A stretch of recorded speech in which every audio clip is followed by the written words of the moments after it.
بسم اللہ الرحمن الرحیم۔ جناب، سورہ توبہ کی آیت نمبر 53 سے آج ہم نے شروع کرنا ہے۔ اعوذ باللہ من الشیطان الرجیم، بسم اللہ الرحمن الرحیم۔ قل، آپ کہہ دیجئے، انفقوا طوعا او کرہا، خرچ کرو چاہے خوش دلی سے چاہے زبردستی، لن یتقبل منکم، تم سے ہرگز قبول نہیں کیا جائے گا، یعنی یہ خرچ کرنا، انکم کنتم قوما فاسقین، تم لوگ نافرمان لوگ ہو، بد عہد لوگ ہو، یعنی اس وجہ سے تم سے یہ قبول نہیں کی جائے گی۔ یہ میں آپ کو بتاتا رہا ہوں کہ سورہ توبہ اللہ کے عذاب کے بیان کی سورہ ہے۔ چنانچہ اس سورہ مبارکہ میں اللہ تعالیٰ نے پہلی 28 آیات میں مشرکین پر اپنے عذاب کو بیان کیا کہ وہ کیسے آیا۔ اگلی چند آیات میں اہل کتاب پر، یعنی وہ اہل کتاب جنہوں نے کہ اللہ کے رسول صلی اللہ علیہ وسلم کی دعوت کو سن کر دیکھ کر ان کو اپنے درمیان پا کر انکار کیا، تو ان کی سزا کو بیان کیا گیا۔ اور پھر اس کے بعد قرآن مجید میں سورہ توبہ یہ پوری کی پوری منافقین کی سزا کیا بیان ہے۔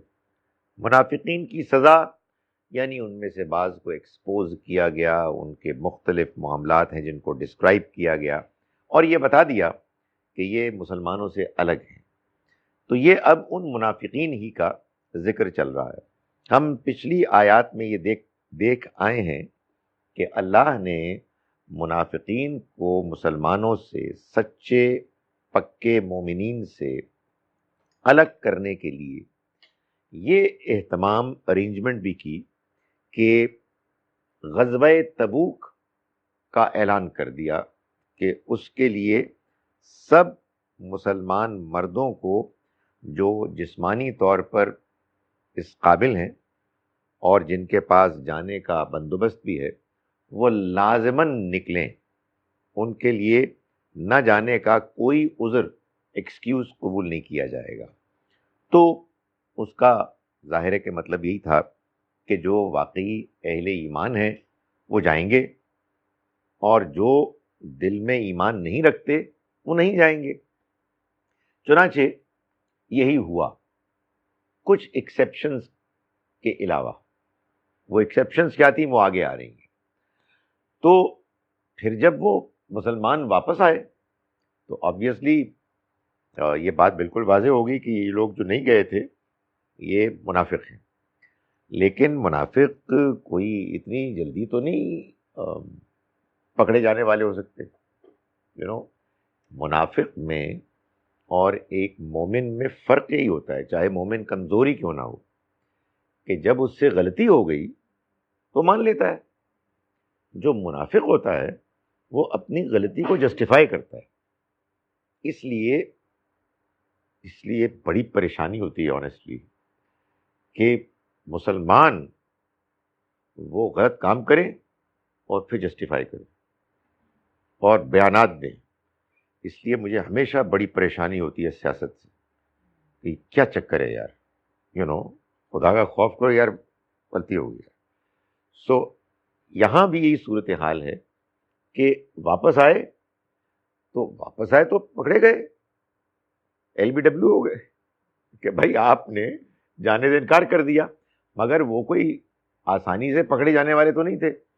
تو انہوں نے پھر خرچ کرنا شروع کر دیا کہ بھائی وہ ذرا غلطی ہو گئی تھی، ذرا یہ ہو گیا تھا، ہم دیکھیں اللہ کی راہ میں خرچ کریں، ڈرامہ دکھانے کے لیے۔ تو یہ اب وہ آیت بیان کر رہی ہے کہ یہ جو اپنے منافقت کو چھپانے کے لیے کچھ خرچ کرنے کے لیے تیار ہو رہے ہیں، اور ظاہر ہے کہ اچھے سادہ دل اچھے مسلمان یہی سوچتے ہوں گے نا کہ یار جانے بھی دو بھائی، خرچ تو کر رہے ہیں، نہیں گئے غلطی ہو گئی، ایسی بھی کیا بات ہے، لیکن اللہ نے واضح کیا۔ دیکھیں عام حالات میں یہی ہونا چاہیے، لیکن خدا کی وحی آ کے اللہ کے اس علم کی روشنی میں کہ جو علم دلوں کو جانتا ہے، سینوں کو چیر کے دلوں کے اندر سے واقف ہے، وہ اگر اعلان کر رہا ہے تو پھر تو کچھ نہیں ہو سکتا نا۔ تو فرمایا کہ ان کو کہہ دو کہ تم خرچ کرو، چاہے خوش دلی سے چاہے زبردستی، لن یتقبل منکم، تم سے ہرگز یہ خرچ انفاق قبول نہیں کیا جائے گا۔ کیوں؟ انکم کنتم قوما فاسقین، تم لوگ وہ ہو کہ جو بد عہد ہو، تم نے اللہ سے عہد کیا تھا کہ تم فرما برداری کرو گے اور اللہ کے راستے میں تم نکلو گے، تم ایمان لائے ہو، لیکن جب موقع آیا تو تم غائب ہو گئے۔ فرمایا وما منعہم، اور نہیں روکا ان کو، ان تقبل منہم نفقاتہم، کہ ان سے ان کے خرچ کو قبول کیا جائے، الا انہم کفروا باللہ و برسولہ، سوائے اس بات میں کہ انہوں نے انکار کیا اللہ اور اس کے رسول کا۔ یعنی یہ جو اللہ تعالیٰ نے ابھی اعلان فرمایا ہے کہ ان کے خرچ کو قبول نہیں کیا جائے گا، یہ اللہ کی طرف سے اعلان اس وجہ سے ہوا ہے کہ یہ اللہ اور اس کے رسول پر ایمان نہیں لائے، انہوں نے انکار کر دیا۔ اب یہ کون کہہ سکتا ہے؟ یہ اللہ کہہ سکتا ہے، میں اور آپ یہ نہیں کہہ سکتے۔ اس وجہ سے میں یہ ہمیشہ کہتا ہوں کہ قرآن مجید کو سب سے پہلے سمجھیں جیسے کہ وہ نازل ہو رہا تھا۔ یہ بات تو بڑی اچھی لگتی ہے کہ جو ہمارے ہاں کہی جاتی ہے کہ قرآن کو ایسے پڑھو جیسے کہ تم پر نازل ہو رہا ہے۔ ان اے سینس بات غلط نہیں ہے، لیکن اگر اس کو if it is taken too far تو یہ بڑی خوفناک بات ہے۔ اس لیے بہت کیئرفل ہونے کی ضرورت ہے۔ نبی صلی اللہ علیہ وسلم اللہ کے پیغمبر موجود ہیں، اللہ کی وحی براہ راست نازل ہو رہی ہے۔ کچھ لوگوں نے اللہ کے اعلان کر دینے کے بعد غزوہ تبوک میں شمولیت سے گریز کیا بغیر کسی جسٹیفیکیشن کے۔ اللہ تعالیٰ نے فرمایا کہ اب ہم سے تم سے کچھ قبول نہیں کریں، کوئی تمہارے سے اللہ کے راستے میں جو تم بظاہر خرچ کر رہے ہو قبول نہیں کی جائے گی۔ اور یہ واضح کیا کہ نہیں روکا اس بات نے اس کے قبول کیا جائے ان سے ان کے نفقات کو، ان کے خرچوں کو، اس چیز نے کہ انہوں نے اللہ اور اس کے رسول کا انکار کیا۔ انہوں نے آیت نمبر 53 سے ہم نے شروع کیا۔ یہ ہر اعلان میں آیت بیان ہوتی ہے، نہیں ہوتی وہ آپ لوگوں کیا نہیں ہوتی، سوری، تو یہ آپ پوچھ لیا کریں نا پہلے سے، کیونکہ میرے یہاں جو دوسرے اعلانات ہوتے ہیں اس میں تو باقاعدہ بیان ہوتا ہے کہ کون سی آیت ہے۔ تو یہ انکار تو انہوں نے نہیں کیا تھا، یعنی ظاہر ہے کہ منافق یہ تو کر نہیں سکتے تھے نا کہ مسلمانوں کے سامنے انکار کرتے، تو یہ پھر کون سے والا انکار ہے؟ یہ ریئل حقیقی انکار جو انسان کے اندر ہوتا ہے، جس کو کہ میں اور آپ بیان نہیں کر سکتے لیکن اللہ بیان کرتا ہے۔ اللہ تعالیٰ جانتا ہے کہ یہ انکار ہو رہا ہے۔ لائیے میں اس کو نکال دوں۔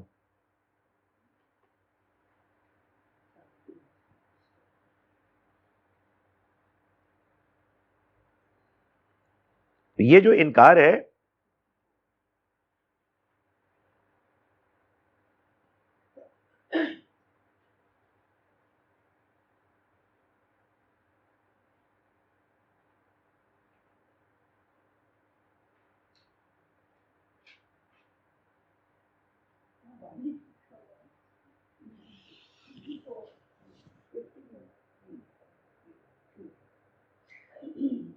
یہ جو انکار ہے یہ حقیقی انکار ہے، یعنی یہ وہ انکار ہے کہ جو انسان اپنے دل میں یہ جانتا ہے کہ میں نہیں مانتا، اور ماننے کا ایک وہ ڈھکوسلا کر رہا ہے، ڈرامہ کر رہا ہے، تو اللہ تعالیٰ یہ اس انکار کا ذکر کر رہے ہیں کہ نہیں روکا ان کو کہ قبول کیا جائے ان سے ان کی خرچوں کو، ان کے بظاہر اللہ کے راستے میں خرچ کرنے کو، سوائے اس بات نے کہ انہوں نے اللہ اور اس کے رسول کا انکار کیا۔ کہاں؟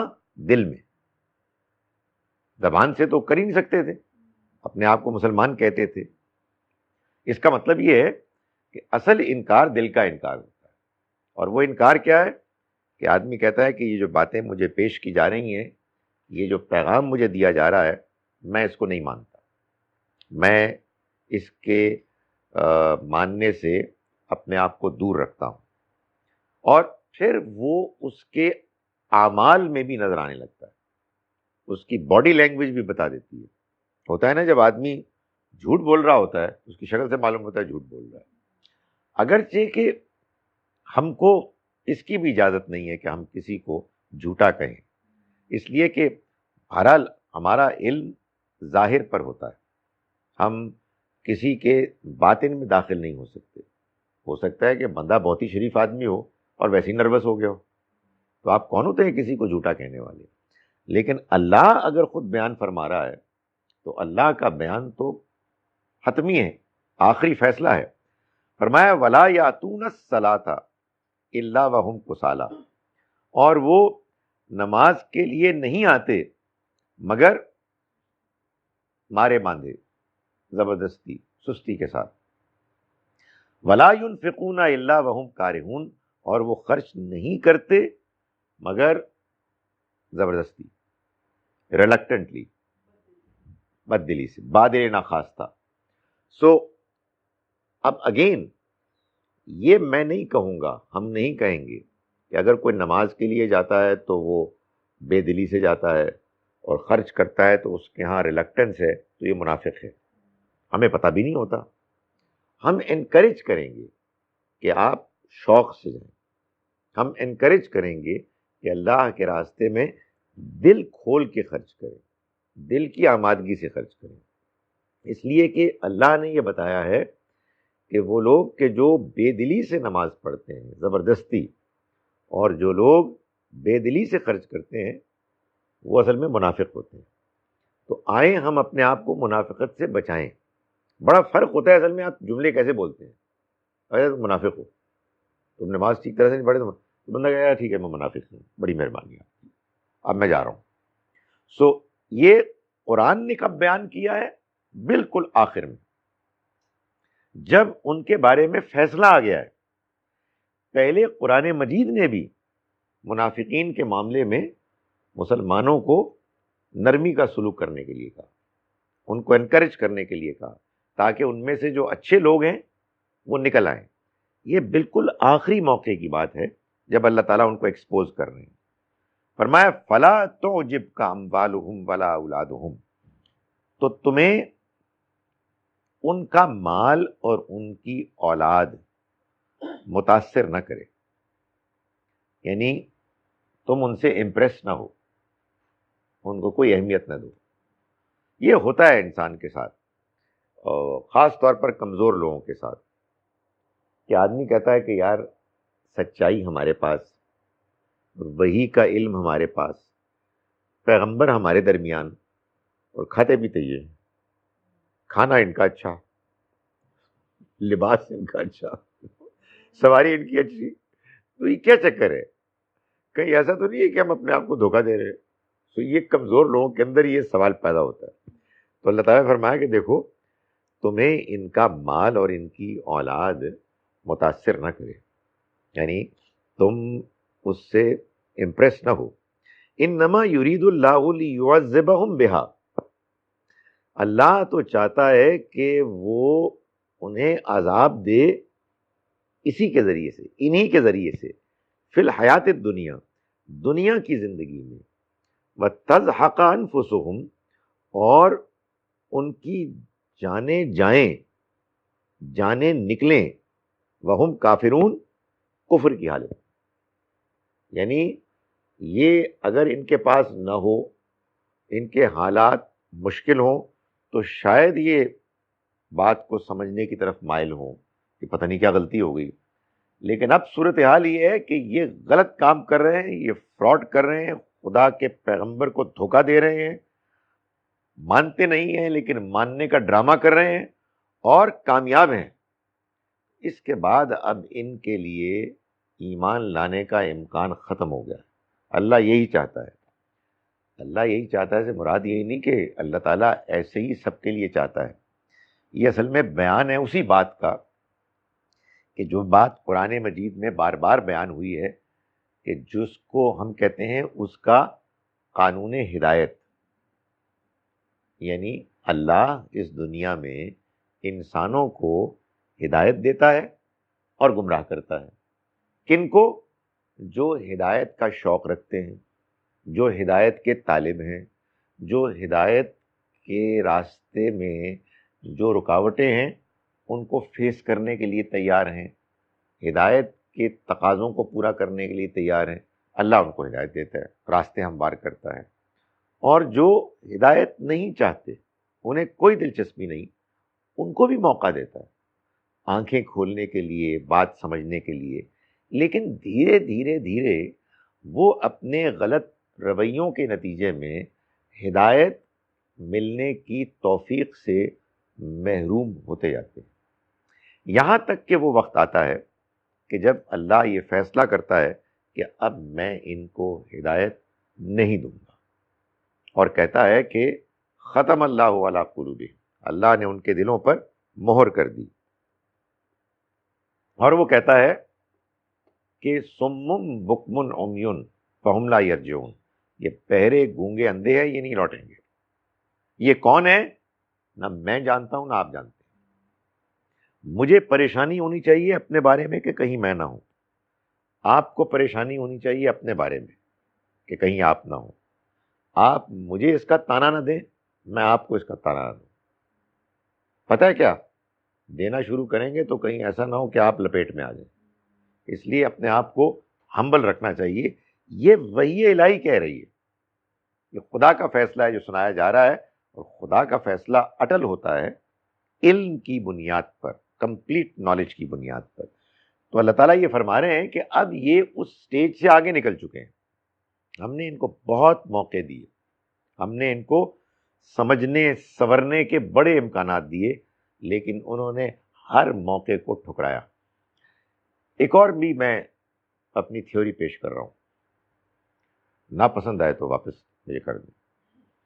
یہ جو گمراہی ہے اور جس کے بعد ٹھپا لگ جاتا ہے، اس میں دو فیکٹرز ہیں. ایک ہے ٹائم، آپ کو کتنا ٹائم ملا ہدایت پانے کے لیے، اور دوسرا سرکمسٹینسز، آپ کے کیا حالات تھے. آپ کے حالات بہت اچھے تھے، آپ کے درمیان پیغمبر تھے، روشنی، روشن چراغ، خود قرآن نے کہا ہے، اور آپ ان کے درمیان تھے تو 10 سال ہی بہت ہے.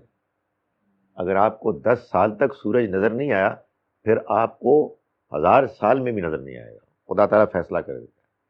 آپ رہے 50 سال اور ایسی جگہ پر رہے کہ بادل ہی بادل ہے، آپ کو محسوس ہی نہیں ہوا کہ سورج ہو سکتا ہے. لوگ کہتے ہیں، فضول قسم کے لوگ ہیں، دین پیش کر رہے ہیں وغیرہ وغیرہ. پھر اللہ کی طرف سے الاؤنس، موقع زیادہ ہوگا. تو اس لیے آج تو ہمیں بالکل ہی نہیں کہنا چاہیے. جو ایک بہت بڑا جو ظلم ہوا ہے ہمارے یہاں وہ یہ ہوا ہے، لوگ پڑھتے ہیں قرآن شریف کو جو رسول اللہ صلی اللہ علیہ وسلم پر نازل ہوا، اور آپ نے لوگوں کو دین پہنچایا، اور اپنے آپ کو امیجن کرتے ہیں وہاں کہ اب ہم ان کی جگہ پر ہیں اور لوگوں کو ہم سنا رہے ہیں. اور کیا سنا رہے ہیں؟ آخری باتیں، یہ بالکل آخری زمانے کی باتیں. تو اس کو کہتے ہیں پے در پے مسائل ہوئے، problems after problems, blunders after blunders. یہ مسئلہ ہوا. وَيَحْلِفُونَ بِاللَّهِ إِنَّهُمْ لَمِنْكُمْ، یہ قسمیں کھاتے ہیں اللہ کی کہ یہ تم میں سے ہیں. وَمَا هُمْ مِنْكُمْ، حالانکہ یہ تم میں سے نہیں ہے. وَلَكِنَّهُمْ قَوْمٌ يَفْرَقُونَ، بلکہ یہ وہ لوگ ہیں کہ جو ڈرتے ہیں.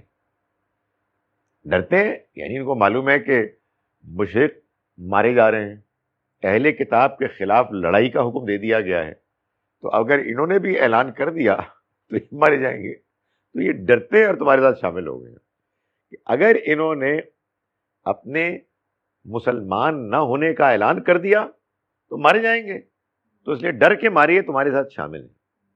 تو کہتے ہیں قسمیں کھاتے ہیں یہ اللہ کی کہ تم میں سے، اس لیے قسمیں کھانے سے بھی روکا گیا ہے. اس لیے کہ بھائی بات یہ ہے کہ اگر آپ ایک شریف آدمی ہیں تو آپ کی بات ہی مان لینی چاہیے، اور اگر فرض کیجئے کہ میں ایسا نہیں ہوں تو قسم کھانے سے بھی کیا ہوگا. اور کچھ قاعدہ یہ ہے کہ جس بندے کے اندر یہ کانفیڈنس نہیں ہوتا کہ میری بات میری شخصیت کی وجہ سے مان لی جائے گی، تو پھر وہ قسم کھاتا ہے کہ تو میری غلطی نہیں ماننے گا، قسم کھانے میں لگ کہتے ہیں. یہ ہے مسئلہ. تو یہ منافق قسم کھاتے تھے، یحلفون باللہ انہم لمنکم، یہ قسمیں کھاتے ہیں اللہ کی کہ یہ تم میں سے ہیں، وما ہم منکم، حالانکہ تم میں سے نہیں ہے، ولکنہم قوم یفرقون، بلکہ یہ وہ لوگ ہیں جو ڈرتے ہیں.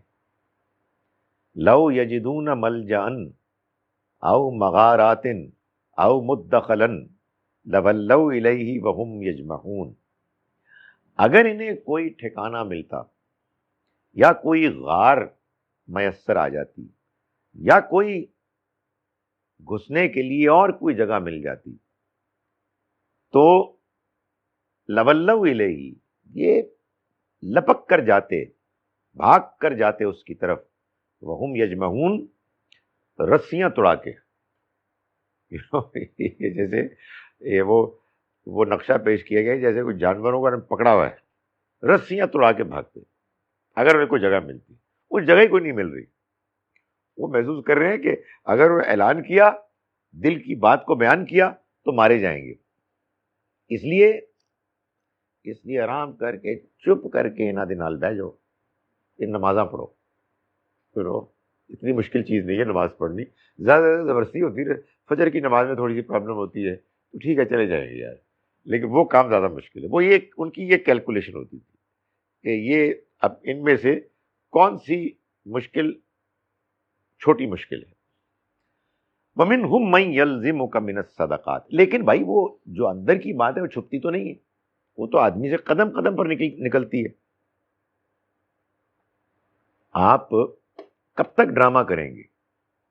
جو لوگ ڈرامہ کرتے ہیں یا فلم بناتے ہیں تو ادھر کیمرہ ہوتا ہے، ادھر ڈائریکٹر ہوتا ہے، ادھر پروڈیوسر ہوتا ہے، آگے پیسے ہوتے ہیں، سب کچھ آپ کرنا، تو آپ جا کے تھوڑی دیر کے لیے ڈرامہ کرتے ہیں. But real life is different. جب آپ کو کوئی موقع ملے گا اپنے دل کی بات کرنے کا تو دل کی بات سامنے آ جائے گی. تو فرمایا ان میں وہ بھی ہیں من یلزمک فی الصدقات، کہ جو آپ کو اے پیغمبر الزام آپ پر لگاتے ہیں، عیب لگاتے ہیں صدقات کے معاملے میں. صدقات یہ ایک عمومی ایک ایکسپریشن ہے جس میں ہر وہ خرچ کہ جو انسان کرتا ہے اللہ کے راستے میں، خواہ لوگوں کی بہتری کے لیے ہو، خواہ اللہ کے دین کی بہتری کے لیے ہو، جو بھی اچھے کام کے لیے آپ خرچ کرتے ہیں وہ صدقہ ہے. بلکہ حدیث میں تو اس کو اور ایکسپینڈ کر کے آپ کے اچھے رویے کو بھی، کسی تکلیف میں انسان کو مسکرا کے دیکھنے کو بھی صدقہ کا، یعنی جو بھی آپ پرووائڈ کرتے ہیں نا سروس، وہ صدقہ ہے. مال خاص طور پر یہ ارریسپیکٹو، چاہے وہ لازم ہے جیسے زکوٰۃ ہے، چاہے وہ اختیاری ہے جیسے صدقات خیرات جو زکوٰۃ نہیں ہے. تو فرمایا کہ یہ منافق یعنی وہ بدتمیز بدماش لوگ نبی صلی اللہ علیہ وسلم کے بارے میں کہتے تھے کہ یہ صدقات جو ہیں یہ ڈسٹریبیوٹ کرنے میں آپ غلط رویہ اختیار کر رہے ہیں، اپنے لوگوں کو دے رہے ہیں، ہمیں نہیں دے رہے. وجہ یہ ہے ساری دلچسپی ان کی مال میں تھی، حضور کو تو انہوں نے مانا ہی نہیں تھا. تو جب کبھی ایسا کوئی فیصلہ ہوتا تو وہ آپ پر عیب لگاتے. فَإِنْ عُوتُوا مِنْهَا، جب ان کو مل جاتا تو رضو، تو وہ راضی ہو جاتے. وَإِلَّمْ يُعْطَوْا، اور اگر ان میں سے نہ ملتا، ان کو نہ دیے جاتے وہ، اذا ہم یسخطون، تو وہ ناراض ہو جاتے. یعنی یہ لالچی لوگ، یہ اگر تمہارے ساتھ بھی ہیں تو اس لیے کہ زیادہ سے زیادہ پیسے بٹوریں. تو اگر صدقات میں سے اس کی ڈسٹریبیوشن میں کوئی ان کو مل جائے تو خوش ہو جاتے ہیں، نہیں ملے تو سوچئے اللہ کے پیغمبر پر عیب لگانے لگتے ہیں. تو یہ مطلب منافقت کی انتہا ہے. اس سے معلوم ہوا کہ کچھ بھی نہیں مانا آپ نے. وہ جب موقع ملا اس طرح کی باتیں شروع کر دی. فرمایا وَلَوْ أَنَّهُمْ رَضُوا مَا آتَاهُمُ اللَّهُ وَرَسُولُهُ، اگر یہ راضی ہو جاتے اس پر جو ان کو دیا اللہ نے اور اس کے رسول نے، وَقَالُوا حَسْبُنَا اللَّهُ، اور وہ کہتے کہ کافی ہے ہمارے لیے اللہ، سَيُؤْتِينَ اللَّهُ مِن فَضْلِهِ وَرَسُولُهُ، اور ہمیں ان قریب دے گا اللہ اپنے فضل سے اور اس کا رسول بھی. اِنَّا إِلَى اللَّهِ راغبون، ہم تو اللہ ہی کی طرف مائل ہیں، ہم تو اللہ ہی کو چاہتے ہیں. اگر وہ یہ کہتے تو یہ ان کے لیے اچھا ہوتا، یہی ان کے لیے بہتر ہوتا. مگر انہوں نے ایسا نہیں کیا، بلکہ انہوں نے وہ رویہ اختیار کیا کہ جس رویے میں وہ لالچ ان کے سامنے آ رہی ہے، اور بجائے اس کے کہ وہ اللہ کے پیغمبر کے معاملے میں صحیح رویہ اختیار کرے، وہ الزامات لگا رہے ہیں. تو فرمایا کہ یہ موقع چھوڑ کر انہوں نے وہ راستہ اختیار کیا ہے.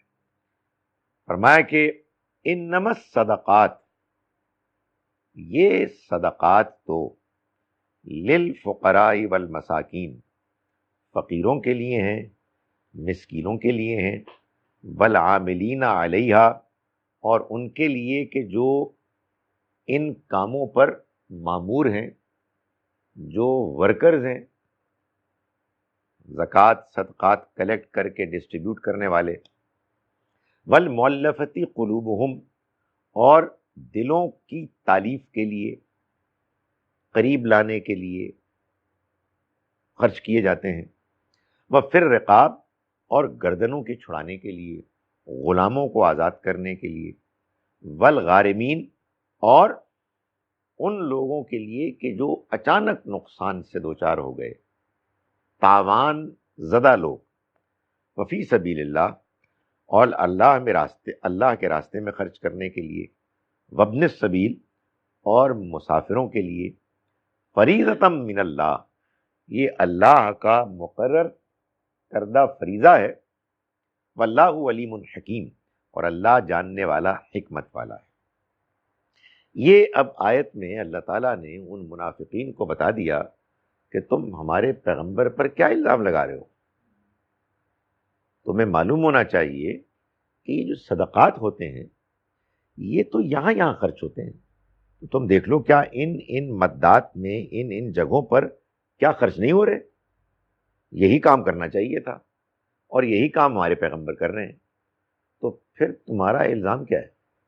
کس بنیاد پر تم یہ اپنی زبان سے فضول باتیں کر رہے ہو؟ یہ تو ہے اس کا کانٹیکسٹ. لیکن اس کانٹیکسٹ میں جو بات بیان ہوئی ہے اس میں یہ بتا دیا کہ صدقات اور زکوٰۃ کے مصارف کیا ہیں، یعنی ان کو کن کن ہیڈز پر، کن کن جگہوں پر خرچ کرنا ہے. ہمارے ہاں زکوٰۃ کے مصارف، زکوٰۃ کے خرچ کرنے کے لیے جو بات بیان کی جاتی ہے کہ کہاں کہاں خرچ کیا جا سکتا ہے، وہ اسی آیت سے بیان ہوتی ہے. یہ وہ مشہور آیت ہے، سورہ توبہ کی آیت نمبر 60.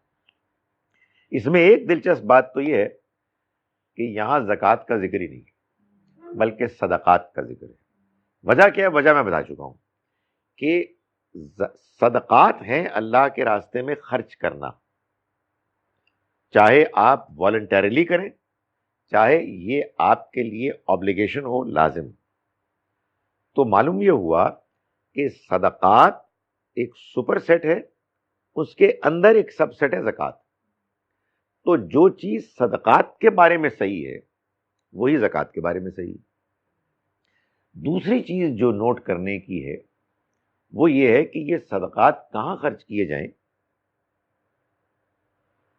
آیہ مبارکہ مسلمانوں کے مرکزی نظام کو ایڈریس کر کے کہہ رہی ہے. جب مسلمانوں کی حکومت ہوگی، کوئی مرکز کا نظام ہوگا، تو وہ کہاں خرچ کرے گا؟ یہ مجھے اور آپ کو انڈیویجولی نہیں کہا جا رہا، اس لیے کہ انڈیویجولی اگر کہا جائے گا تو سب سے پہلے رشتہ داروں کو کہا جائے گا، رشتہ داروں پر خرچ کرو، ہمسایوں پر خرچ کرو. یہاں نہ رشتہ دار ہیں نہ ہمسائے ہیں. اس کی وجہ یہ ہے کہ حکمرانوں کے یا مرکزی نظام کے تو کوئی رشتہ دار نہیں ہوتے، کوئی ہمسائے نہیں ہوتے. تو یہ مرکزی نظام ہے کہ جس کو ایڈریس کر کے کہا جا رہا ہے کہ یہ کہاں کہاں خرچ کیے جائیں. جی جی، حکومت. اب یہ کیا ہیں، ایک ایک کو ہم لے لیتے ہیں.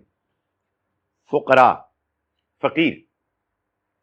فقیر کہیں گے اس کو کہ جو دوسروں کی مدد پر جس کا انحصار ہے، اس کے اپنے ذرائع آمدنی کافی نہیں ہے کہ اس کی ضرورتوں کو پورا کر سکے، چاہے اس کا کوئی ذریعہ آمدنی ہے ہی نہیں، چاہے کچھ ہے مگر ناکافی ہے، یہ فقیر ہے. دوسرے مساکین. معلوم ہوتا ہے کہ یہ فقیر سے بھی زیادہ تنگی اور مشکل میں لوگ ان کا ذکر ہے جن میں محتاجی، پست ہمتی بھی آ جاتی ہے. تو یہ وہ ہیں دونوں کیٹیگریز، اصل میں غربت کی کیٹیگریز ہیں. ایک غربت میں دوسرے سے کچھ زیادہ. والعاملین علیہا. تیسرے وہ ہیں کہ جو ملازمین ہیں، وہ لوگ کہ جو زکوٰۃ صدقات کلیکٹ کرتے ہیں، ان کو استعمال کرتے ہیں جو جو یہاں مداد بیان ہوئی ہیں، اور ان لوگوں کو دیتے ہیں جو اس کے مستحق ہیں. تو گویا کہ حکمرانوں کے جو ملازمین ہیں یہ ان کی تنخواہیں اور ان کے اخراجات. نظام چلنا ہے نا، آپ نے ایک ریاست بنائی ہے، اس ریاست میں آپ نے لوگوں کو ان کے حقوق دینے ہیں، ان کی ضرورتیں پوری کرنی ہیں. یہ کون کرے گا؟ اس کے لیے آپ کے پاس کارندے ہونے چاہیے، اس کے لیے آپ کے پاس کچھ بلڈنگز ہونی چاہیے، اس کے لیے آپ کا کوئی نظام. اب تو آپ کے لیے وہ جو کمپیوٹر وغیرہ ہوگا، کوئی ہارڈ ویئر، کوئی سافٹ ویئر وغیرہ وغیرہ، تو یہ سب کچھ یہیں سے آئے گا، یہ آپ کلیکٹ کریں گے. زکوٰۃ صدقات جو مرکز کے پاس جائیں گے، مرکز کے پاس جب جائے گا تو مرکز یہیں خرچ کرے گا نا. سب سے پہلے غریبوں پر، پھر اس نے اپنا نظام چلانا ہے، اس کے چلانے پر پھر المؤلفۃ قلوبہم، وہ کہ جن کے دلوں کی الفت، دلوں کو قریب کرنا مقصود ہو. یہ کون لوگ ہیں؟ یا تو یہ وہ لوگ ہیں کہ جو مسلمان ہو گئے ہیں اور اب غریب ہیں یا کچھ ضرورت ہے ان کی اور ابھی پوری طرح سے کنونس نہیں ہے، تو آپ ان کو دے کے قریب لائیں. یا غیر مسلم ہیں، ان کو ذرا ہیلپ آؤٹ کر کے دین کے قریب لے آئیں.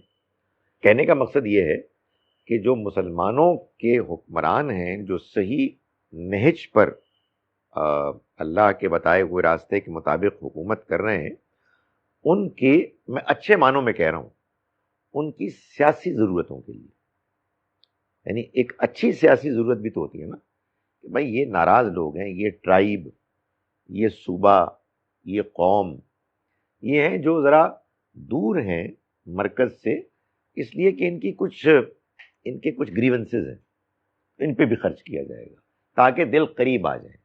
یا کچھ لوگ ہیں کہ جو ہیں اپنے غیر مسلم کسی فیتھ پر بھی کوئی کنونس نہیں ہے، بیسیکلی ان کی اکنامک پرابلمز ہیں، تو ان پہ بھی خرچ کیا جا سکتا ہے. فرمایا کہ پھر رقاب، گردنیں چھڑانے کے لیے، یعنی غلاموں کو آزاد کرنے کے لیے. یہ اور اس طرح کی دوسری آیات بڑی ضروری ہیں کہ جب بیان ہو تو یہ بتایا جائے کہ یہ دین اسلام اور قرآن پر ایک افسوسناک الزام ہے کہ اس نے غلامی کو پروموٹ کیا ہے.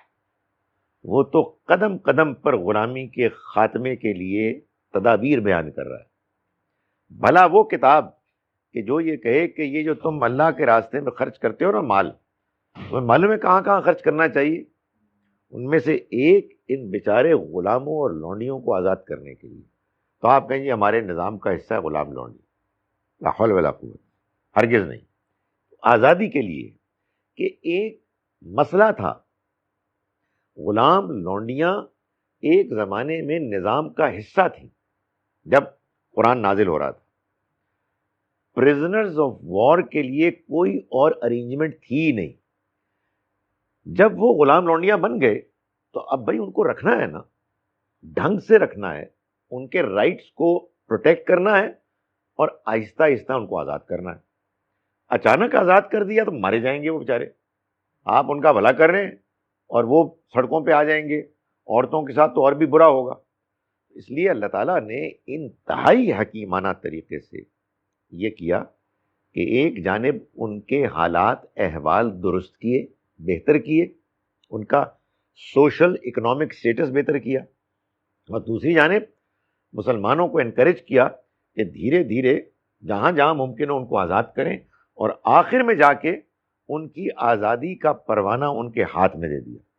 تم خود جا کے اپنے مالک کو کہہ سکتے ہو کہ مجھے آزاد کرو اور میں تمہیں پیمنٹ کر دوں گا گریجولی. اور مسلمانوں کو کہا کہ تم اپنی زکوٰۃ صدقات میں سے ان کی پیمنٹ کرو.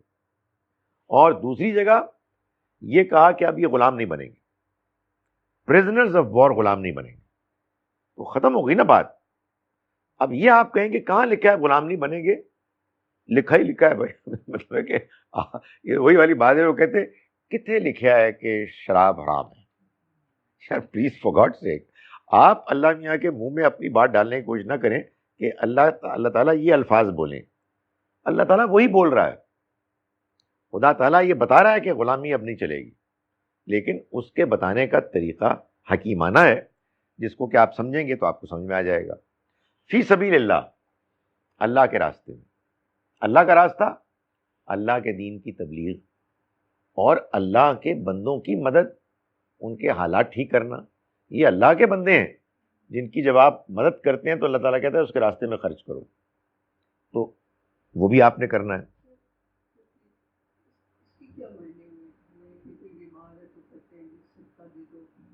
یہ بات میں نہیں پوچھ لیں، پھر یہاں وہ بالکل سب گڑبڑ ہو جائے گی. وہ پہلا سوال آپ کا ہوگا ابن السبیل اور مسافروں کے لیے. مسافروں کے لیے آپ سرائے بنائیں، مسافروں کے لیے آپ سڑکیں بنائیں، مسافروں کے لیے آپ پل بنائیں. یہ مسافروں کے لیے بھائی لوگ سفر کرتے ہیں، اگر آپ نہیں بنائیں گے تو تکلیف ہوگی. یعنی سڑکیں الحمدللہ ہماری بہت بہتر ہیں، کہیں سڑک خراب ہو تو آپ جا کے دیکھیں. 2-4 روز پہلے میں ایک جگہ نماز پڑھنے گیا، سڑک ہی نہیں تھی. میں نے کہا خدا تیرا بڑا شکر ہے یار، کمال ہے، اتنے آرام سے ہم جاتے ہیں. تو یہ آسانی کے لیے، اور ہم اپنے سب یہ مسافروں کے لیے. اب یہ جو کچھ ہے یہ بتایا گیا ہے. اس میں چند اور غلط فہمیاں سمجھ لیں. ایک یہ کہ اس میں کوئی مسلم غیر مسلم کا ذکر ہی نہیں ہے. یہ کہاں سے آیا اللہ جانے کہاں سے آیا. سب انسان ہے، فقیر انسان ہوتا ہے، مسکین انسان ہوتا ہے، غلام انسان ہوتا ہے. آپ اللہ کے راستے میں خرچ کر رہے ہیں، لوگوں پہ تبلیغ کر رہے ہیں، وہ غیر مسلم ہی ہوں گے زیادہ تر جن پہ آپ تبلیغ کریں گے. تو اس میں غیر مسلم کی کوئی تمیز نہیں. اور یہ میں اس لیے زیادہ زوردار طریقے کہتا ہوں کہ جتنی غلط فہمی مشہور ہے اتنی زیادہ واضح طور پہ بتانا چاہیے کہ یہ خدا کے دین پر الزام ہے، ایسا نہیں ہے. سیکنڈلی، یہ بھی بات بڑے ادب سے میں کہہ رہا ہوں بالکل غلط ہے کہ اس کے لیے آپ کو لوگوں کو مالک بنانا چاہیے. معلوم ہے آپ کو مسئلہ تملیک نہیں معلوم؟ مسئلہ تملیک یہ ہے کہ ہمارے ہاں لوگ یہ کہتے ہیں کہ آپ نے اگر زکوٰۃ دینی ہے تو آپ جس کو زکوٰۃ دیں اس کے ہاتھ میں اس کو پیسے دیں اور اس کو مالک بنائیں. اس وجہ سے یہ بھی ایک پھر ضروری ہوتا ہے کہ آپ بتا رہے ہیں کہ آپ زکوٰۃ دے رہے ہیں. اور یہاں اس آیت میں انما الصدقات للفقراء کے لام کی وجہ سے وہ کہتے ہیں کہ یہ لام تملیک ہے، اس سے لازم ہو جاتا ہے. یہ بات بالکل غلط.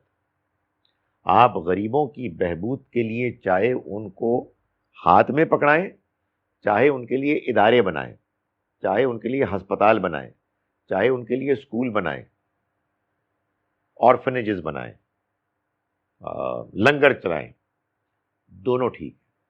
اصل چیز ان کی مدد ہے. بہت معاملات میں، شاید اکثر معاملات میں، اگر آپ ان کے ہاتھوں میں پیسے ڈالیں گے وہ ضائع کر دیں گے. یہ جو آپ لوگوں کے ہاں کھاتے پیتے لوگوں کے ہاں جو قل اور 40ویں کی پرابلم ہے نا، الاؤ می ٹو سے پرابلم، اس سے بڑی پرابلم ادھر ہے.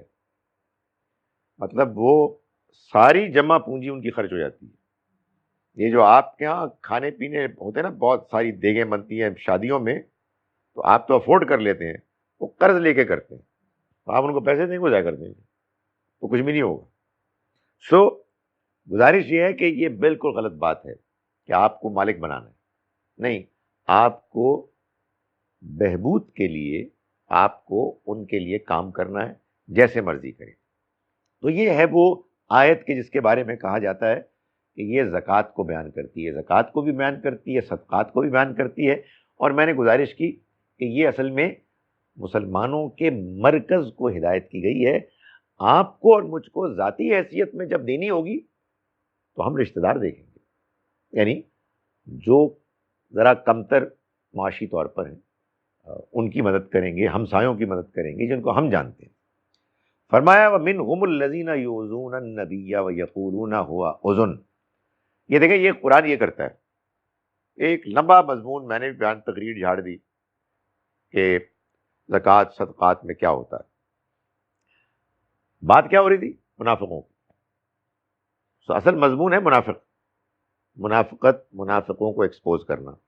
تو دوبارہ آ گئی وہ بات وَمِنْهُمُ الَّذِينَ يُؤْذُونَ النَّبِيَّ، یعنی جب ان کی بات ہوئی اور صدقات کا ذکر آیا تو پھر صدقات کے مضمون کو اللہ تعالیٰ نے مکمل طور پر بیان کر دیا. اب بات دوبارہ شروع ہو گئی. اور ان میں سے وہ بھی ہیں الذین یؤذون النبی، جو نبی صلی اللہ علیہ وسلم کو اذیت دیتے ہیں، دکھ دیتے ہیں.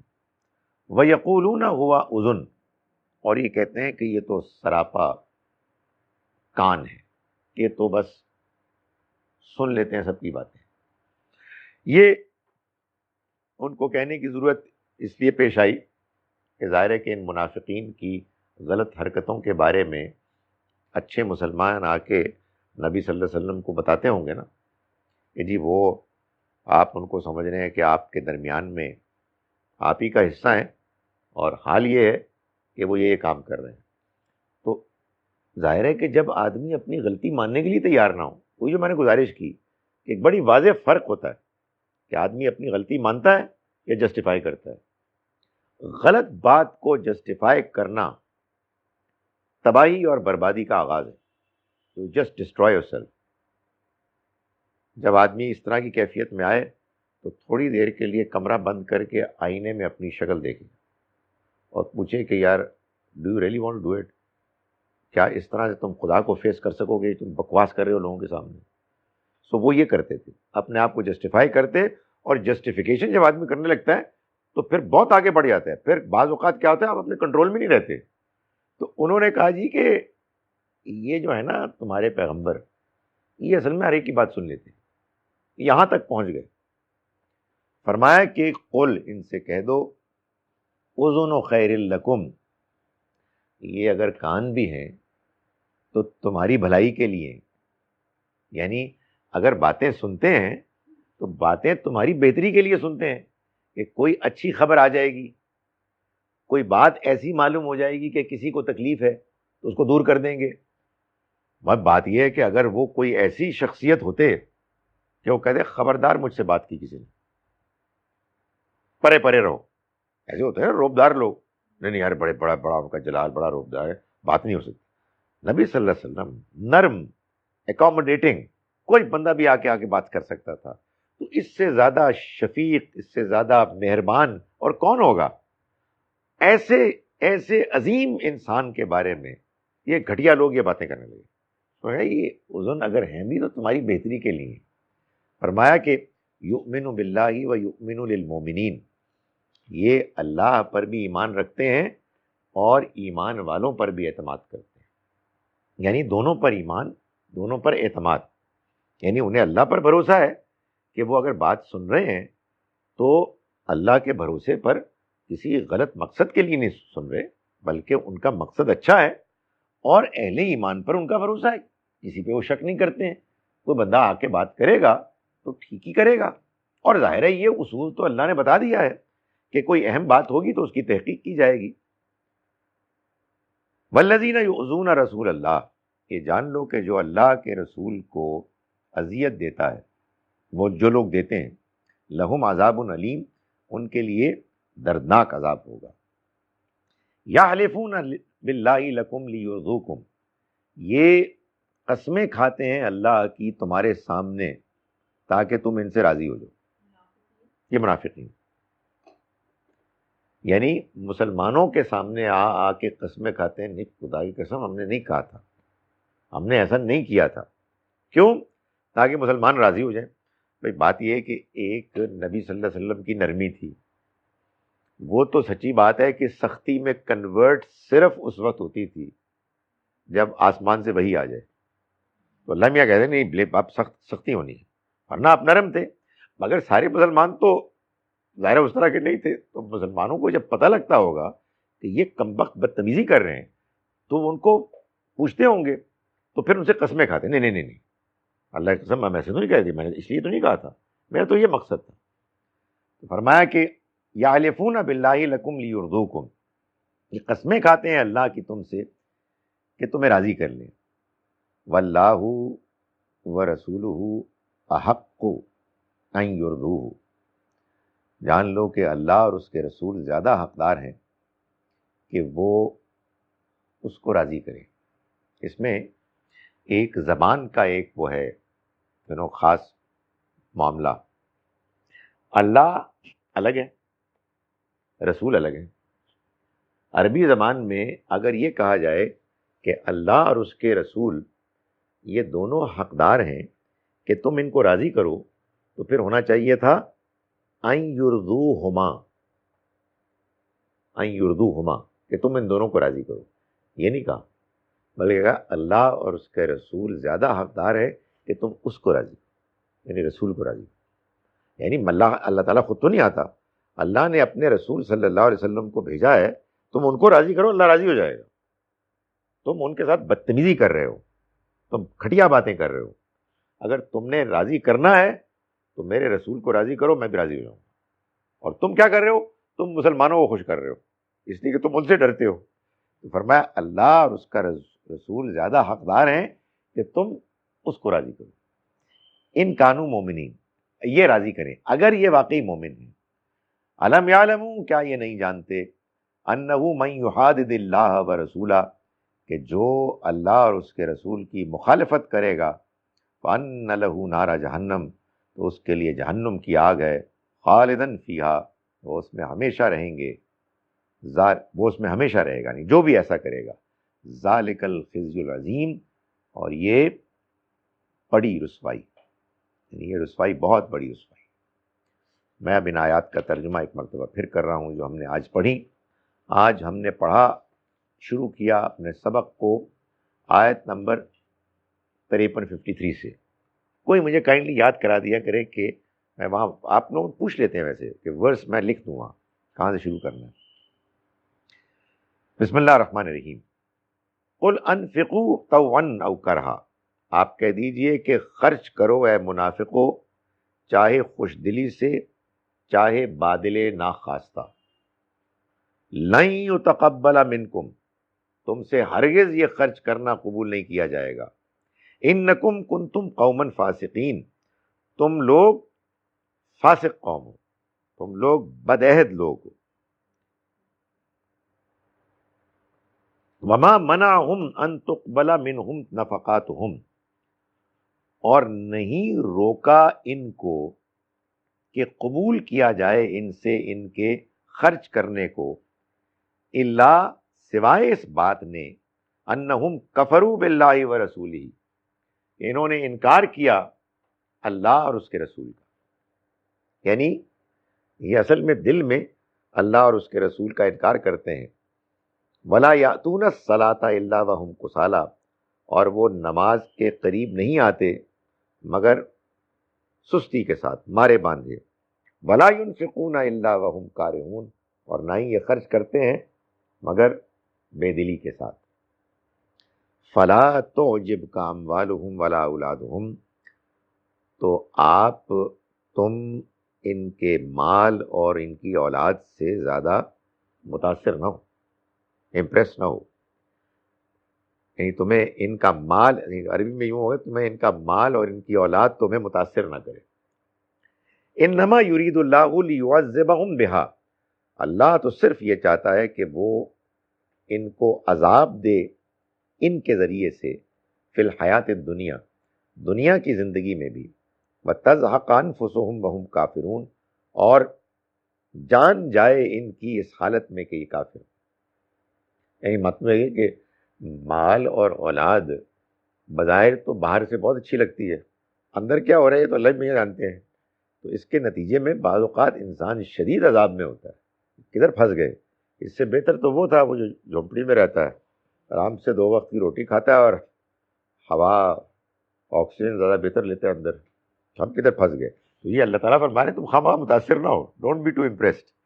لیکن یہ وہی بات ہے جو بار بار میں کہہ رہا ہوں کہ یہ آج میرے اور آپ کی تقریر کرنے کے لیے نہیں ہے کہ یہ وہ کوٹھیالا ہے نا، وہ اس کا تو حال بہت برا ہے. نہیں، یہ ایک جنرل بات کی جا رہی ہے، نہ کہ ہم کسی پرٹیکولر کسی کو ہم پوائنٹ آؤٹ کریں، اس لیے کہ لوگوں کی تفصیلات اللہ جانتا ہے، کون کس حالت میں کیوں ہے، کیا حالات ہیں. یہ منافقین کی بات براہ راست اللہ تعالیٰ پکڑ کے کر رہے ہیں، تو ان کو اللہ تعالیٰ نے اس طرح سے بیان کیا ہے. وَيَحْلِفُونَ بِاللَّهِ إِنَّهُمْ لَمِنْكُمْ، یہ قسمیں کھاتے ہیں اللہ کی کہ یہ تم میں سے ہیں. یہ دیکھا نا، میں جس طرح سے قرآن ڈسکرائب کر رہا ہوں، اس ڈسکرپشن میں ایک پرابلم ہے. عام طور پر لوگ کہتے ہیں جی کہ قرآن ایسے بیان کرنا چاہیے کہ آپ کے سامنے قرآن اپلائی ہو زندگی میں، اپلائی کر کے دکھائیں. کوئی بڑی خطرناک بات ہے یار. آپ اپلائی کرتے کیا اپلائی کر دیں؟ آپ قرآن سمجھائیں، اس کا مطلب سمجھائیں، لوگ خود اپلائی کریں گے. اس کے نتیجے پتہ کیا ہوتا ہے؟ لوگ مثالیں دینا شروع کر دیتے ہیں، لوگ نام لینا شروع کرتے ہیں. قرآن کی کلاس اور درس ایک طرف، سیاست شروع ہو جاتی ہے. نہیں، سوال ہی پیدا نہیں ہوتا. مجھے کسی کے بارے میں کچھ نہیں معلوم. ہمیں یہاں قرآن کو سمجھنا ہے اور رویوں کو سمجھنا ہے، باقی اپلیکیشن انشاءاللہ آپ ہوتی رہے گی. فرمایا کہ وَيَحْلِفُونَ بِاللَّهِ إِنَّهُمْ لَمِنْكُمْ، یہ قسمیں کھاتے ہیں اللہ کی کہ یہ تم میں سے. وَمَا هُمْ مِنْكُمْ، یہ تم میں سے نہیں ہیں. وَلَكِنَّهُمْ قَوْمٌ يَفْرَقُونَ، بلکہ یہ ڈرتے لوگ، یہ وہ لوگ ہیں جو ڈرتے ہیں. لَوْ يَجِدُونَ مَلْجَأً أَوْ مَغَارَاتٍ أَوْ مُدَّخَلًا، اگر یہ پا لیں کوئی ٹھکانہ، کوئی غار، کوئی اور گھسنے کی جگہ، تو لَوَلَّوْا إِلَيْهِ، تو وہ دوڑ پڑے اس کی طرف. وَهُمْ يَجْمَعُونَ، رسیاں توڑاتے ہوئے. وَمِنْهُمْ مَنْ يَلْزِمُكَ فِي الصَّدَقَاتِ، ان میں سے وہ بھی ہیں کہ اے پیغمبر آپ پر عیب لگاتے ہیں صدقات کے معاملے میں. فَإِنْ عُوتُوا مِنْهَا، پھر اگر مل جائے ان کو اس میں سے، یہ دے دیے جائیں اس میں سے، رضوا، تو راضی ہو جاتے ہیں. وَإِن لَّمْ يُعْطَوْا مِنْهَا، اور اگر نہ دیے جائیں اس میں سے، اذا ہم یسخطون، تو ناراض ہو جاتے ہیں. وَلَوْ أَنَّهُمْ رَضُوا مَا آتَاهُمُ اللَّهُ وَرَسُولُهُ، اگر یہ ایسا کرتے کہ راضی ہو جاتے جو ان کو اللہ نے دیا اور اس کے رسول نے، وَقَالُوا حَسْبُنَا اللَّهُ، اور کہتے کہ ہمارے لیے اللہ کافی ہے، سَيُؤْتِينَا اللَّهُ مِنْ فَضْلِهِ وَرَسُولُهُ، ہم کو عنقریب اللہ اور اس کا رسول دے گا اپنے فضل سے. اِنَّا إِلَى اللَّهِ رَاغِبُونَ، ہم تو اسی کی طرف مائل ہیں. اگر وہ یہ کہتے تو یہ ان کے لیے بہتر ہوتا. یہ الفاظ میں نہیں آیا مگر امپلائڈ ہے, یہ ان کے لیے زیادہ اچھا ہوتا. انما الصدقات, یہ صدقات تو صرف للفقراء والمساکین, فقیروں اور مسکینوں کے لیے ہیں, والعاملین علیہا, اور ان کے لیے کہ جو اس کے نظام کو چلانے پر مامور ہیں, کام کر رہے ہیں, والمؤلفۃ قلوبہم, اور ان کے لیے کہ جن کے دلوں کی تالیف مطلوب ہے, وفی الرقاب, اور گردنوں کے چھڑانے میں خرچ کرنا, والغارمین, اور ان کے لیے کہ جو نقصان تاوان میں پھنسے ہوئے ہیں, والعاملین علیہا, سوری والغارمین فی سبیل اللہ, اور اللہ کے راستے میں, وابن السبیل, اور مسافروں کے لیے. اس ترجمے سے معلوم ہوا کہ غارمین کو میں نے بیان نہیں کیا. اچانک جو اچھا والا کھاتا پیتا آدمی تھا, فیکٹری ختم ہو گئی, کاروبار ٹھپ ہو گیا, زیرو پہ آ گیا, کل مرسیڈیز چلاتا تھا, آج سوراب سائیکل چلا رہا ہے, ہو جاتا ہے. تو ان کو بھی اٹھانا, یہ بھی اسی میں سے ہوگا. یہ ہو گیا جی فریضۃ من اللہ, یہ مقرر کردہ ہے اللہ کی طرف سے. واللہ علیم حکیم, اور اللہ جاننے والا حکمت والا ہے. ومنہم الذین یؤذون النبی, اور ان میں سے وہ لوگ بھی ہیں کہ جو نبی کو دکھ دیتے ہیں. ویقولون هو اذن, اور کہتے ہیں کہ تو بس کان ہیں, کان کے کچے ہیں, نعوذ باللہ. قل اذن خیر لکم, ان سے کہو کہ یہ تو ان کا کان ہونا تو تمہاری بہتری کے لیے ہے. یؤمن باللہ و یؤمن للمؤمنین, یہ اللہ پر ایمان بھروسہ رکھتے ہیں اور اہل ایمان پر اعتماد کرتے ہیں. ورحمۃ للذین آمنوا منکم, اور یہ ان لوگوں کے لیے کہ جو تم میں سے ایمان لائے سراپا رحمت ہیں. والذین یؤذون رسول اللہ, اور وہ لوگ کہ جو اللہ کے رسول کو اذیت دیتے ہیں, لہم عذاب علیم, ان کے لیے دردناک عذاب ہوگا. یحلفون باللہ لکم لیرضوکم, یہ قسمیں کھاتے ہیں اللہ کی آپ سے, کہ قسمیں کھاتے ہیں اللہ کی تم سے اے مسلمانوں کہ تم ان سے راضی ہو جاؤ. واللہ ورسولہ احق ان یرضوہ, حالانکہ اللہ اور اس کے رسول زیادہ حقدار ہیں کہ وہ اس سے راضی ہو جائیں. ان کانوا مومنین, اگر یہ واقعی مومن ہیں. الم یعلموا انہ من یحادد اللہ ورسولہ, کیا یہ نہیں جانتے کہ جس کسی نے اللہ اور اس کے رسول کی مخالفت کی, فان لہ نار جہنم, تو اس کے لیے جہنم کی آگ ہوگی, خالدن فیہا, وہ اس میں ہمیشہ رہے گا. ذالک الخزی العظیم, یہ ہے بڑی رسوائی. اب آپ لیجئے جی اپنے سوال کے لیے, یہ آپ نے جان تو آپ سوال کیجیے, تو اس کے بعد وہ کریے. سر یہ آیت نمبر 60 کا ہی میں نے پوچھنا تھا کہ اس میں یہ مطلب کیسے کانٹیکسٹ میں آ رہا ہے کہ مالک کے ہاتھ میں دینا ہے, مجھے اس کی سمجھ نہیں آ رہی ہے. وہ یہ کہتے ہیں کہ انما الصدقات للفقراء میں جو لام آیا ہے نا, اس کو کہتے ہیں یہ لام تملیک ہے. وہ یہ کہتے ہیں کہ عربی زبان میں لام کا اس طرح سے آ جانا اس بات کو لازم کرتا ہے کہ آپ فقیروں اور مسکینوں کو اپنے مال کا جو آپ ان کو دے رہے ہیں زکوٰۃ صدقات میں مالک بنا دیں. تو میں نے گزارش کی کہ دوسرے علماء نے یہ بتایا کہ یہ کوئی ضروری ہے ہی نہیں. قرآن سے معلوم ہوتا ہے کہ لام مالک بنانے کے لیے تو بہت کم آتا ہے, فائدے بہبود آسانی کے لیے زیادہ آتا ہے, اور آگے چل کے تو لام ہے بھی نہیں, فی ہے, فی سبیل اللہ, تو بات ہی ختم ہو جاتی. یہ ٹھیک ہے نا. آئیے جناب جی, اب سوال کرنے کا وہ ہوگا ٹیکسٹ لگے گا.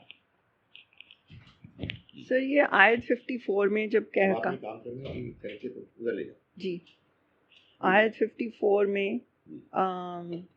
وہ بدلی سے جو نماز پڑھنے کی بات ہوئی ہے, وہ تو سمجھ آ رہی ہے کہ اللہ میاں کو پسند نہیں ہے کہ اگر آپ بدلی سے نماز پڑھیں, لیکن ہم میں سے بہت سارے بس کھڑے ہو جاتے ہیں کیونکہ ٹائم ہو گیا ہے، اور پھر جلدی جلدی ختم بھی کر لیتے ہیں، کنیکٹ بھی نہیں ہوتے، تو وہ کس دل اس میں آئے گا؟ مطلب وہ بھی بدل ہی ہوا. ادھر دیکھیے، گزارش یہ ہے کہ بہت اچھی بات ہے کہ آدمی اپنے آپ کو کرٹیسائز کرے، اور یہ کہے کہ بھائی جو تو منافقوں کا طریقہ ہے، تم منافقوں کے طریقے کو اختیار کرو، بہت اچھی بات ہے. سیلف کرٹیسزم، انٹروسپیکشن، اپنا انالیسز بہت ضروری ہے. مگر وضاحت کے لیے میں کہہ رہا ہوں کہ منافق کی بددلی تھی کہ وہ مجبور تھے کہ اپنے آپ کو مسلمان کہیں، اس وجہ سے ان کو نماز پڑھنی ضروری تھی. آپ کی میری بددلی بری بددلی، اس کو ٹھیک ہونا چاہیے، مگر ہماری بددلی اس لیے ہوتی ہے کہ ہمارا اس پر وقتی طور پر موڈ نہیں. تو میں یہ گزارش کرتا ہوں کہ موڈ ہونا چاہیے، مگر یہ بھی میں گزارش کرتا ہوں کہ اگر کبھی آپ کی کسی ایسے صاحب سے ملاقات کریں کہ جو پچھلے 15 سال سے 5 نمازیں ایسے پڑھ رہا ہے کہ ہر نماز میں اس کی خوش دلی ہوتی ہے، تو میں اگرچہ کہ بیعت کا قائل نہیں ہوں، کی بات کروں. ہم انسان ہیں، ہم کبھی خوش دلی سے پڑھیں گے، کبھی جلدی میں ہوں گے. اللہ نے بھی اس کی آسانیاں ہمیں دی ہیں. آپ کوشش کریں کہ آپ کی ساری نمازیں خوش دلی سے ہوں، لیکن یہ آخری حد تک ہو جائے گا نہیں ایسا، یہ ضروری ہے. تو میں یہ کہتا ہوں، شاید میں ایک بہت ڈھیلا پیمانہ طے کر رہا ہوں کہ ایوریج دن میں ایک خوش دلی والی ہو جائے، اللہ کا شکر، اور اس سے کہیں کہ ایک سے زیادہ بھی ہو جائے، اس ایوریج کو ٹھیک کریں. پچھلے 15 مہینے سے کوئی ایک بھی نہیں ہوئی تو ضرور اپنے آپ سے پوچھے کہ ہمارا چکر کیا ہے بچے، فرق ہو جائے. بہت جھوٹ بولتے ہو، فرق ہو جائے تو پھر کسی کو خوش نہیں رکھا ہوا. ورنہ آدمی کا حق بنتا ہے کہ بھائی اللہ نے جا کے سجدہ کرے اور کہے کہ جی میں وضو بھی کرتا ہوں، میں ٹائم پہ نماز بھی پڑھتا ہوں، میرے دل میں تیری یاد نہیں آتی. پھر وہ بتائے گا کہ وہ اس کے ساتھ حرکت کر رہی ہو 15 سال سے، ذرا ٹھیک کر دوں. لیکن عام طور پر ہی آپ بزی ہوں گے تو آپ کی توجہ نہیں ہوگی، لیکن ایک آدھ مل جائے بڑی اچھی. جناب نشان سر، یہ آج جو صدقہ خیرات کے بارے میں ساری باتیں ہوئی ہیں، اس میں جو صدقہ ہے وہ عام طور پہ ہم لوگ ایسے کرتے ہیں نا کہ کوئی بیمار ہے تو صدقہ، کوئی ایکسیڈنٹ ہو گیا تو بھائی یہ تو بلنڈر ہو گیا، یہ آپ نے پورا جواب اس میں دیا. سارا بلنڈر ہو گیا. وہ جواب بھی میں نے آئی ایم ریئلی سوری. دیکھیں میں نان ٹیکنیکل آدمی ہوں تو یہ تو ہوگا. وہ میں نے مائک ادھر بھیج دیا اور آپ میری ایکٹنگ دیکھ رہے ہوں گے. اب میں دوبارہ جواب مختصر دیتا ہوں. دیکھیے یہ نماز والے سوال کا جواب یہ ہے کہ نماز خوش دلی سے پڑھنی چاہیے، لیکن نماز ہم خوش دلی سے پڑھیں گے ہر نماز، یہ ممکن نہیں ہے. اس لیے منافق کی جو نماز تھی وہ بددلی سے اس لیے ہوتی تھی کہ وہ اپنے آپ کو مسلمان ثابت کرنے پر مجبور تھے، دکھاوے پر مجبور تھے. آپ کی ہماری نماز اگر بددلی کی ہوتی ہے تو اس کو ٹھیک ہونا چاہیے. کبھی ہم بزی ہوتے ہیں، کبھی کہیں جانا ہوتا ہے، کہیں پریشانی ہوتی ہے. ہم اپنی نماز کو ٹھیک کرنے کی کوشش کریں، اللہ سے دعا کریں. آن دی ایوریج اگر دن میں ایک نماز بہت اچھی ہو جائے تو یہ بہت اچھی ایوریج ہے، اس کو آئندہ امپروو ہونا چاہیے. کچھ اور بھی میں نے جواب دیا تھا لیکن میں آئندہ سے اس کی احتیاط کروں گا کہ مائک میرے پاس ہو. اب جناب یہ خدمت دوبارہ آپ کو کرنی پڑے گی. سوال آپ نے کر دیا رائٹ. اب اس سوال کا جواب یہ ہے کہ یہ جو آپ کہتے ہیں کوئی بیمار ہو گیا تو آپ صدقہ کریں، اس کا بھی مطلب یہی ہوتا ہے کہ کوئی بیمار ہے تو آپ اللہ کی راہ میں خرچ کریں. اس سے امید ہے کہ اللہ کی مہربانی متوجہ ہوگی، وہ راضی ہوگا، آپ کی دعا سنے گا، قبول کرے گا. یہ نماز بھی ہو سکتی ہے. یعنی کوئی بیمار ہوا، کوئی مشکل ہوئی، آپ نے نماز پڑھی، اللہ سے دعا کی، آپ نے اس کے راستے میں خرچ کیا، اللہ سے دعا کی. تو یہ اس طرح کی چیز ہے, اس کو صدقہ کہتے ہیں. دیکھیں نماز کی نیت کیا ہوگی, یہ آپ اس لیے سوال پوچھ رہی ہیں کہ آپ کو یہ بتایا ہے کہ نماز کی کوئی نیت بھی ہوتی ہے. نہیں, نماز کی نیت وہی ہوتی ہے جس کے لیے آپ کھڑی ہوتی ہے. یعنی آپ نے جب نماز کا ارادہ کیا کسی مقصد کے لیے تو وہی مقصد آپ کی نیت ہے, کوئی بولنے کی ضرورت نہیں ہے. یہ ہمارے ہاں سب کانٹیننٹ میں جب نئے نئے لوگ مسلمان ہوئے تو شاید علماء کو یہ خیال آیا کہ بھائی ذرا ان کو پہلے بتا دیں کہ یہ کھیت سے آتے ہیں یا نماز پڑھنے کے لیے پہلے اپنے آپ کو الرٹ کر لیں. اس کا کوئی تعلق ہمارے دین سے نہیں ہے کہ کوئی نیت ہوتی ہے. نیت ظاہر ہے کہ آپ جب کھڑے ہوں گے تو آپ کلیئر ہوں گے نا کہ یہ جو 2 رکعتیں پڑھ رہے ہیں یہ اصل میں آپ فجر کے فرض نہیں پڑھ رہے, تو اصل میں آپ ایک خاص مقصد کے لیے پڑھ رہے ہیں. جی 2 سوال ہیں. پہلا تو یہ ہے کہ میں نے نوٹ کیا تھا مسجد نبوی اور حرم شریف میں یعنی کہ کعبے میں ہمیشہ اقامت پہلے پڑھتے تھے پھر نماز شروع ہوتی تھی, لیکن میں نے دیکھا ہے خواتین جب پڑھ رہی ہوں کلیکٹیولی تو وہ اقامت نہیں پڑھتی, یہاں وہ فٹافٹ شروع ہو جاتی ہیں پڑھنا. اس اقامت نیسیسری؟ یعنی آپ جماعت کی بات کر رہی ہیں؟ نہیں, میں اگر گھر میں پڑھنی ہوں نماز. دیکھیں یہ اقامت جو ہے یہ اصل میں جماعت کی نماز کے لیے. اس کا مقصد یہ ہے کہ اذان سن کے آپ آ تو گئے ہیں, اب آپ مسجد میں کہیں دور بیٹھے ہیں تو اب نماز شروع ہو رہی ہے تو آپ آ جائیں. جب آپ اکیلے میں نماز پڑھیں گے تو پھر اس کی ضرورت نہیں ہے. بعض اوقات اکیلے کی نماز میں بھی آپ کے لیے اقامت کہنے میں کوئی حرج نہیں ہے, بشرطے کہ آپ کو اس کی توقع ہے کہ دائیں بائیں, امید ہے کہ دائیں بائیں کوئی خاتون آ کے آپ کے ساتھ پیچھے کھڑی ہو جائیں اور وہ جماعت پڑھ لیں, تو پھر آپ بے شک کہہ لیں. ادروائز یعنی جو آپ انڈیویجول نماز پڑھتے ہیں اس کے لیے ضروری نہیں. جی پلیز پلیز پلیز.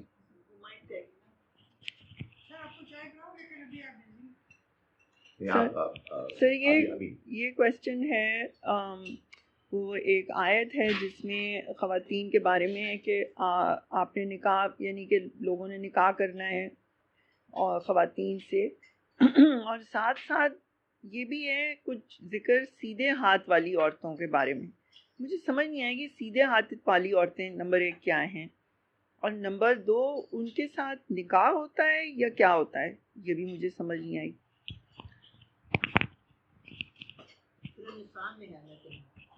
وما ملکت ایمانکم, یہ جو تمہارے, اگر لٹرل ترجمہ کیا جائے, جو تمہارے دائیں ہاتھ جن کے مالک بنے, یہ اصل میں بیان ہے لونڈیوں غلاموں کا.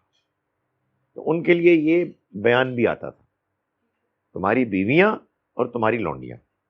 سو میں نے آپ کو بتا دیا کہ اب وہ سلسلہ الحمدللہ ختم ہو گیا. نہیں, وہ ان کا لونڈی ہونا ہی اس رواج میں ایک سٹیٹس تھا, آپ کا یہ ہاف وائف کا, وہی ٹریڈیشن تھی, وہ چلی آ رہی تھی. It was known and acknowledged. نہیں, ان کے یعنی اس کو انکریج کیا گیا اور بہت پسند کیا گیا کہ کوئی شخص اپنی لونڈی کو آزاد کر کے اس سے نکاح کر لے. لیکن اگر نہیں کرتا تھا اس زمانے میں تو اس کا محض لونڈی ہونا اس کو ایک سٹیٹس دے دیتا تھا کہ یہ بھی انہی میں شامل ہے, بیوی تو نہیں ہے لیکن بہرحال اس کے ساتھ ریلیشن شپ ہو سکتا ہے. وہ ختم ہو گیا. یعنی ان کے بچے جو ہیں وہ انہی کے ہوتے تھے, لونڈیوں کے. میری اپنی انڈرسٹینڈنگ میں نہیں ہوتے. اچھا, یہ کب پھر آیا کہ قرآن میں کہاں پہ ہے اب آپ لونڈیوں کو اس طرح سے یوز نہیں کر سکتے؟ وہ قرآن میں کہیں پہ ہے؟ میں نے اسی کے لیے اپنے اس بیان میں یہ کہا تھا کہ ہم یہ اللہ تعالیٰ سے سوال نہ پوچھیں کہ جو ہمارے ذہن میں آیت ہونی چاہیے وہ کہاں ہے. خدا تعالیٰ اس سے زیادہ واضح طریقے سے بیان کر چکا ہے کہ تمہیں غلاموں کو آزاد کرنا ہے. غلام اگر تمہارے پاس آ جائیں آزادی کے لیے، تم ان کو آزاد کر دو ایک پیمنٹ طے کر کے، اور مسلمانوں کو کہا کہ تم پیمنٹ کرو اور آئندہ غلام نہیں بن سکتے. یہ ایک گریجول پروسیس تھا جس کے بعد غلامی ختم ہونی ضروری تھی. اس کے لیے کوئی حکم بیان کرنا ضروری تھا ہی نہیں. جیسے میں نے گزارش کی شراب کے بارے میں کہ اللہ تعالیٰ نے یہ بتایا، کہا کہ دیکھو کیا تم اب بھی نہیں چھوڑو گے جب تمہیں معلوم ہے کہ شیطان تمہارے درمیان دشمنی پیدا کر دیتا ہے شراب اور جوئے کے ذریعے سے. تو قرآن مجید نے اپنے بیان سے واضح کر دیا کہ یہ اب اس کے بعد نہیں. یہ بالکل وہی بات ہے جیسے کہ کہیں یہ کہا جائے، لوگ پوچھتے ہیں جی کہ یہ جو آپ کہتے ہیں کہ یہ جو غیر مسلم ہیں ان کے ساتھ لڑنا یہ اصل میں سزا کے لیے تھا، یہ کلیئرلی کیوں نہیں بتایا گیا؟ میں گزارش کرتا ہوں کلیئرلی بتایا گیا. تو اب آپ کے ذہن میں کوئی خاص الفاظ ہیں کہ خدا تعالیٰ کو ایسے کہنا چاہیے تھا. میں یہ گزارش کر رہا ہوں اس سے زیادہ واضح بیان کیا گیا کہ غلام نہیں ہو سکتے، اب لونڈیاں نہیں ہو سکتی، شراب حرام ہے. یہ جو مشرکوں کو قتل کرنے کے لیے کہا گیا تھا یہ صرف ان کو کہا گیا تھا کہ جو اس زمانے میں اللہ کے پیغمبر کے دشمن تھے، انہوں نے انکار کیا. I said my witr but woke up for tahajjud. So how many rakats do I read? You did explain, but it was confusing. Explain clearly and gently. یعنی پچھلی مرتبہ نہ کلیئر تھا نہ جینٹل تھا. ایک تو میں آپ کا بڑا شکر گزار ہوں کہ آپ نے یہ اعلانیہ بتا دیا. دیکھیں میں نے جو بات کی تھی میں دوبارہ وہی بات کروں گا اور اسی لب و لہجے سے کروں گا کہ آپ نے فیصلہ کر لیا کہ آپ نے عشاء کے بعد نماز پڑھنی ہے تو وتر پڑھنا ہے، کر لیا آپ نے. اب صبح کی نماز کے وقت آپ نے اٹھ کر اگر نفل پڑھنے ہیں تو ایک طریقہ تو یہ کہ پڑھ لیں نفل، وہ نفل ہوں گے، لیکن جو ایک صحیح طریقے سے تہجد کی نماز ہوتی ہے نبی صلی اللہ علیہ وسلم کے طریقے پر، اس میں آخری رکعت وتر ہوتی ہے، آڈ ہوتی ہے. تو میں نے اس کا ایک طریقہ بتایا تھا، آپ نہ مانیں اس کو، کہ آپ پہلے ایک رکعت سے اپنی پچھلی آڈ کو ایون کریں، پھر آگے پڑھیں اور آگے چل کے اس کو آڈ کر دیں. تو اگر آپ اس کو آپ کو یہ وہ لگتا ہے کنفیوزنگ تو آپ پھر وہی کریں کہ بس دو کر کے پڑھ لیں. اس لیے کہ اور یہ بھی کر سکتے ہیں، آپ اپنی مرضی ہے، اللہ میاں فیصلہ کرے گا کہ آپ ایک اور وتر پڑھ لیں. لیکن حقیقت میں رات کی نمازوں کا صبح سے پہلے اختتام وتر پہ ہونا چاہیے. تو آپ کی آنکھ کبھی نہ بھی کھلے تو جب کھل جائے آپ اس کو پڑھ لیں. جی مجبوری ہے نا، آپ نے عام معمول کے مطابق تو صحیح ٹائم پہ پڑھتے ہیں، لیکن بعض اوقات نہیں آنکھ کھلتی تو جب کھل جائے اس وقت پڑھ لیں. I wanted to ask that sometimes when we see unjust and so much miseries around, like poor with diseases and natural calamities and on the other side a lot of wealth, health and natural favors to others already privileged, it seems that Allah is nowhere and He is unjust. These thoughts come in our mind often. What should we do to enhance faith in Him? جب آپ یہ دیکھیں کہ آپ کے دائیں بائیں بہت سے لوگ ہیں جو سفر کر رہے ہیں اور بہت سے لوگ ہیں جو عیش کر رہے ہیں، تو ایک تو جو سفر کر رہے ہیں ان کی مدد کریں، ان کے لیے آسانیاں پیدا کریں، اور دوسرا آپ خود بتا دیں اس کا کیا جواب ہے. کوئی جواب ہے تو بتا دیں.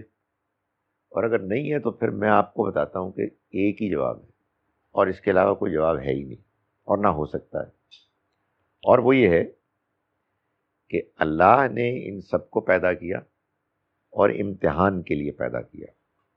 اس دنیا میں شروع سے لے کے آخر تک امتحان ہو رہا ہے. یہ عیش آرام سکون چین کامیابی کے لیے پیدا ہی نہیں ہوئی. جہاں ملتا ہے نا تھوڑا بہت چین آرام سکون، اللہ کا شکر کریں کہ ہمیں بونس میں مل گیا. یہ اصل میں آزمائش ہے. چنانچہ آخرت میں انصاف ہوگا. اگر اس دنیا ہی میں سارا انصاف ہو جاتا تو پھر کوئی آخرت کو کیوں مانتا، اس کی انسان کو کیوں توقع ہوتی. تو دنیا میں ہم نے لوگوں کے ساتھ انصاف کرنا ہے، ان کی سفرنگ کو دور کرنا ہے، آسانیاں پیدا کرنے کی کوشش کرنی ہے، لیکن آخرت پر اپنا ایمان مضبوط کرنا ہے اور اللہ پر کرنا ہے. تو سچی بات یہ ہے کہ ان چیزوں کو دیکھنے کے بعد آدمی جب دائیں بائیں دیکھتا ہے کہ اس کا جواب کیا ہے، ایمان زیادہ مضبوط ہوتا ہے کہ اس کا جواب سوائے آخرت کے کچھ نہیں. کہ خدا تعالیٰ انصاف کرنے والا ہے. اس دنیا میں اس کا انصاف پوری طرح سے نظر نہیں آ رہا، اس لیے یہ دنیا یہی ہے، یہ نہیں ہو سکتا. موت کے بعد ایک اور دنیا ہوگی جس میں وہ پورا انصاف کر کے دکھائے گا. تو میرا تو خیال ہے کہ ایک جانب آپ کو لگ جانا چاہیے، لوگوں کی تکلیفیں دور کریں، لوگوں کے لیے آسانیاں پیدا کریں. کیوں؟ یہی امتحان ہے. اللہ تعالیٰ ہم سے چاہ رہے ہیں کہ ہم اس سفرنگ میں اپنا رول ادا کریں، لیکن دوسری جانب یہ جان لیں کہ یہ سفرنگ ختم ہو جائے نہیں، ایسا نہیں ہوگا. نئے نئے امتحانات آتے رہیں گے. اور اس کی وجہ کیا ہے؟ اس کی وجہ یہ ہے کہ اس دنیا کی زندگی کو اللہ نے امتحان اور اگلی زندگی کو امتحان کے نتیجے کے طور پر ڈیزائن کیا ہے، اور وہاں جا کے اللہ تعالیٰ کا انصاف مکمل طور پہ آپ کے سامنے آئے گا. Other question is that I want to look good, as it's my natural instinct to look good and be attractive to others. So people do like me. How it's so in contrast with our natural instinct that we should try not to show our beauty to others and be blatantly simple. دیکھیں اللہ تعالیٰ نے آپ کے اس natural رجحان اور اس سے پیدا ہونے والی پرابلم دونوں کو بیلنس کیا ہے. آپ اس کو یوں سمجھیں کہ میرے اور آپ میں ایک نیچرل انکلینیشن ہے کہ ہم خوش ہوں، کھائیں پئیں عیش کریں، اچھے طرح سے رہیں اور زیادہ بہتر طرح سے رہیں.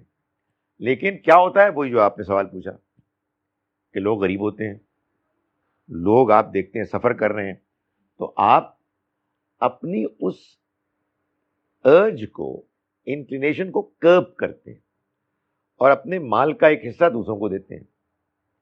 آپ سفرنگ کو کم کرنے کے لیے اپنی خوشی کو ذرا کمپرومائز کرتے ہیں. یا اس دروازے کو بند کر دیں پلیز. تو یہ آپ کرتے ہیں نا.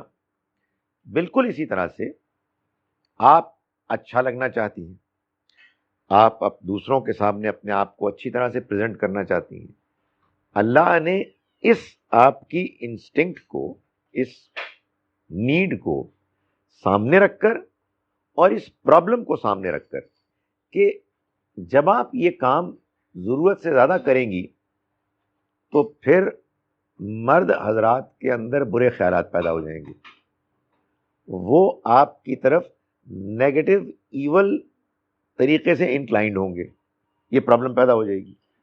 تو اللہ نے اس پرابلم کو حل کرنے کے لیے اپنی شریعت میں خواتین کو ایک محدود حد تک اپنے آپ کو بیوٹیفائی کرنے کی اجازت دی ہے، اس سے زیادہ ان کو روک دیا ہے. وہ کیا ہے؟ وہ یہ ہے کہ ہاتھ، چہرہ، ہاتھ اور پیر، یہ وہ حصے ہیں جن میں آپ بیوٹیفائی کر سکتے ہیں اپنے آپ کو. اس کے علاوہ اگر آپ کریں گے تو آپ کو یہ کہہ دیا گیا ہے کہ آپ نامحرموں کے سامنے اس کو چھپائیں. اس سے کیا ہوگا؟ اس سے آپ کی وہ نیڈ بھی پوری ہو جاتی ہے، اور وہ جو خواتین کے بے جا فیشن اور بیوٹیفائی کرنے کا جو انداز ہے، اس سے جو ایک بے راہ روی، برے خیالات اور اس سے جو خرابیاں پیدا ہوتی ہیں وہ بھی چیک ہو جاتی ہیں. اسی لیے میں ہمیشہ کہتا ہوں کہ خدا کی شریعت بالکل ایک درمیان میں بیلنس راستہ ہے. اب آپ نے کہا جی کہ بہت زیادہ سمپل ہو جائیں، وہ پھر ہمارے یہاں نیک خواتین اپنے لیے اس کا انتخاب کر لیتی ہیں، ان کو آپ روک تو نہیں سکتے. صرف میں اس چیز سے روکتا ہوں ان کو کہ آپ جو خود کر رہی ہیں دوسری خواتین پہ امپوز نہ کریں. امپوز تو ہم کچھ بھی نہیں کر سکتے. دعوت دیں آپ لوگوں کو اس کی کہ جو اللہ نے لازم کیا ہے، اس کے علاوہ ایگزامپل سیٹ کریں. میں لوگوں کو دعوت دوں گا کہ وہ فرض نماز پڑھیں، یہ لازم ہے، باقی لوگوں پہ چھوڑ دیں. خواتین جیسے بھی چاہیں اپنے آپ کو پریزنٹ کریں، لیکن اگر انہوں نے اپنے آپ کو بیوٹیفائی کیا ہے اپنے چہرے، ہاتھ اور پیر کے علاوہ، تو پھر انہیں چھپانا ہوگا. یہ اللہ تعالیٰ کی شریعت ہے، اس میں دونوں چیزوں کا خیال رکھا گیا. سب سے پہلے تو نظر چہرے پہ پڑتی ہے. اگر چہرے پہ اگر آپ نے میک اپ کیا، لپسٹک لگائی، آنکھیں بنائی، سب کچھ، تو پھر وہ تو سوال یہ آیا ہے جی کہ سب سے پہلے تو آدمی کی نظر چہرے پہ پڑتی ہے. اس کا جواب یہ ہے کہ یہ آپ سے زیادہ اللہ میاں کو معلوم ہے، اور اللہ نے اس کے باوجود اس کی اجازت دی ہے. تو آپ اللہ کی بات کو مان لیں. اصل میں کیا ہوتا ہے کہ جو نیک لوگ ہوتے ہیں نا، جو دین کی طرف آ جاتے ہیں، ان کو پھر خواتین کا بیوٹیفائی ہونا پسند ہی نہیں آتا. تو کہتے ہیں اس کو زبردستی بند کر دیا جائے، اور نگاہ جو ہے وہ اسی طرف تو پڑتی ہے. میں گزارش کرتا ہوں کہ اللہ نے کوئی مردوں کی بھی ذمہ داری لگائی ہے کہ وہ بھی اپنی نگاہ کو پاک رکھیں، اور اگر کہیں ایسی نگاہ کہیں پھنس جاتی ہے تو اس سے ہٹائیں. تو دونوں کا بیلنس کرنا ہے نا. اگر خواتین بالکل ہی چھپ جائے تو اس سے اور نتائج نکلتے ہیں. میں یہ گزارش کر رہا ہوں کہ اللہ کا ایک بیلنسڈ ایک نظام ہے. کین آئی گیو صدقہ from the amount which I haven't earned myself, I mean from my husband's earning? Husband صاحب سے پوچھ لیں. میرا مطلب یہ نہ ہو کہ انہوں نے آپ کو دیا ہے باورچی خانہ چلانے کے لیے، آپ کسی اور کو دے دیں. آپ کو اگر انہوں نے ایک موٹا موٹا خرچہ دیا ہوا ہے جس میں آپ کی اپنی پاکٹ منی بھی ہے، اس میں سے دینے میں کوئی حرج نہیں، لیکن ادروائز یہ نہ کریں. ارشاد. یہ آپ کی ٹیچنگ سن کے میں تھوڑی سی مطلب لبرل ہوئی کہ سر پہ دوپٹہ نہیں بھی ٹکتا تو کوئی بات نہیں کسی وقت، لیکن باقی چیزوں کا دھیان رکھا جائے، باڈی پوری کورڈ ہو اور کوئی ایسی ہماری طرف سے حرکت نہ ہو جس سے نامحرم لوگ زیادہ متوجہ ہوں یا کچھ. لیکن اس میں میں نے آبزرو کیا ہے کہ وہاں مکہ مدینہ میں مکمل وہ سعودی خواتین چہرے کے حجاب میں ہوتی ہیں. تو آیا یہ تھوڑا سا میں کنفیوز ہو جاتی ہوں کہ اس کا کیا ہے؟ دیکھیں، اللہ تعالیٰ نے ایک اہتمام کیا ہے، اس اہتمام کا خیال رکھا کریں. اور وہ اہتمام یہ ہے کہ اللہ نے بڑے ارینجمنٹ کے ساتھ قرآن کو محفوظ کر لی. میں لوگوں سے پوچھتا ہوں کہ اللہ میاں نے قرآن کو محفوظ کیوں کیا ہے؟ تاکہ آپ دادی جان کے انتقال کے بعد ان کے لیے ثواب دارین کے لیے، اور کیا کہتے ہیں اس کو، ایصال ثواب کے لیے پڑھیں، اور گھر میں برکت کے لیے آپ کچھ سورہ رحمان چلا دیں، اور کسی کے سر میں درد ہو تو سورہ فاتحہ پڑھیں. اس لیے نہیں اللہ میاں نے محفوظ کیا. اللہ نے بتایا ہے کہ اللہ نے قرآن کو محفوظ کیا ہے اس لیے تاکہ یہ آپ کے لیے دین کے اختلافات میں فیصلہ کن اتھارٹی بن جائے. یہ میں نہیں کہہ رہا، قرآن کہہ رہا. قرآن نے اس لیے اپنے ناموں میں سے ایک نام بتایا ہے کہ یہ الفرقان ہے، یعنی صحیح اور غلط میں فرق کرنے والی کتاب.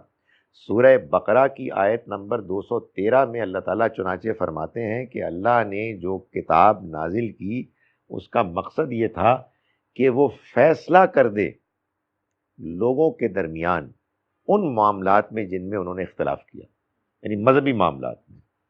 تو اللہ تعالیٰ کو معلوم تھا کہ ایک جانب لبرل اور الٹرا لبرل لوگ پیدا ہوں گے، اور ایک جانب آرتھوڈاکس کنزرویٹو اور الٹرا کنزرویٹو پیدا ہوں گے اور دونوں اپنی بات کریں گے ہماری بات صحیح ہے. تو نہیں، قرآن کی بات صحیح. قرآن مجید جو کہہ رہا ہے اس کو دیکھیں. ہمارے یہاں اچھی خواتین جو بہت زیادہ سب کچھ کور کرنے پہ زور دیتی ہیں، وہ اصل میں ایک تو ایک پائٹی کا ایک ہوتا ہے نا، ایک ذرا زیادہ غلبہ اس کی وجہ سے، اور ایک ازواج مطہرات کو جو اللہ تعالیٰ نے ایک خاص موقع پر حکم دیا تھا منافقین اور یہودیوں کے شرارتوں سے ان کو محفوظ رکھنے کے لیے، اس کو انہوں نے جنرلائز کر دیا. یہ معاملہ ہو. حضرت سارہ حضرت ابراہیم کی بیوی تھی یا حضرت ہاجرہ؟ دونوں. ایک کے بطن سے حضرت اسماعیل پیدا ہوئے حضرت ہاجرہ کے، اور ایک سے حضرت اسحاق پیدا ہوئے حضرت سارہ کے. یہ دو بیٹے. اللہ نے نہیں بتایا کہ کوئی لونڈی تھی. یہ ہمارے ہاں بس بات قرآن میں اگر کوئی بات، میں لوگوں کو کہتا ہوں کہ قرآن نے کہا ہے کہ تمہارے اختلافات کے فیصلے کے لیے قرآن نازل ہوا ہے اور تم آپس میں متحد ہو جاؤ. تو دو ہی چیزیں ہو سکتی ہیں، یا جیسے ابھی آپ نے مسئلہ پیش کیا خواتین کا، تو میں نے بتایا کہ قرآن یہ کہہ رہا ہے، اس میں ہم اختلاف پھر بھی کر سکتے ہیں، ڈسکس کر سکتے ہیں. دوسرا ہے وہ کہ پتہ ہی کچھ نہیں، قرآن نے کچھ بتایا ہی نہیں کہ وہ لونڈی تھی یا نہیں تھی، تو بھائی اس میں جھگڑا کرنے کی ضرورت کیا ہے؟ قرآن نے بتایا ہی نہیں. قرآن کو اگر یہ ضرورت محسوس ہوتی تو بتا دیتا. میرا نہیں خیال. ایک بات مشہور ہو گئی ہے، اور میں اس لیے کہہ رہا ہوں کہ یہودی زیادہ انٹرسٹڈ تھے اس میں کہ ان کو لونڈی بنایا جائے. جی جی جی پلیز وضاحت کر دیں کہ پانچوں نماز کی فرض رکعات کی تعداد مختلف کیوں ہے؟ فجر، ظہر، عصر، مغرب، عشاء. دیکھیے، یہ رکعتیں اللہ نے دی ہیں اپنے پیغمبر صلی اللہ علیہ وسلم کی سنت کے ذریعے سے، اور یہ ایسے ہی ہیں. اب ایسے کیوں ہیں، اب اس کے بارے میں ہم اندازہ کریں گے.